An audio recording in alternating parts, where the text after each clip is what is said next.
J'ajouterai là un sujet qui me tient particulièrement à cœur, tant il est indissociable du respect des individualités territoriales et tant il conditionne la refondation de la relation entre l'État et ce territoire, la différenciation territoriale, outre-mer.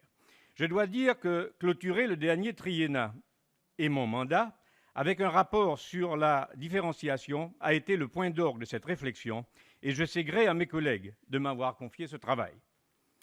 J'ai présidé la délégation motivée par la volonté de trouver les leviers du développement et de l'épanouissement de nos territoires dans la République. Je suis en effet profondément persuadé que la pertinence du cadre normatif est un levier vital pour nos outre-mer. Et les travaux de la délégation l'ont démontré. La garantie de politiques publiques plus efficientes, surtout dans un contexte où l'État n'a pas une véritable culture des outre-mer, disons-le franchement.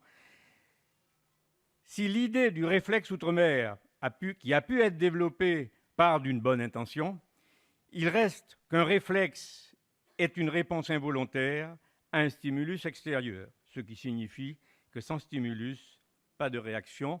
Je m'excuse, mais c'est le prof de biologie qui reprend le dessus.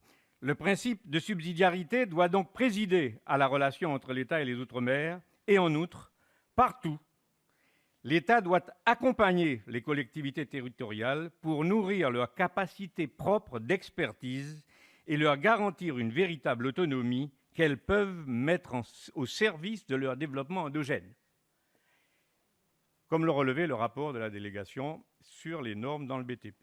J'ai aussi la certitude que les Outre-mer sont des laboratoires, bien sûr en matière de biodiversité, mais aussi des laboratoires en matière institutionnelle. Je suis reconnaissant au président Gérard Larcher de l'avoir rappelé en observant notamment que l'expérience des Outre-mer sur l'octroi de mer pourrait nourrir la réflexion sur la fiscalité de l'ensemble des collectivités de la République.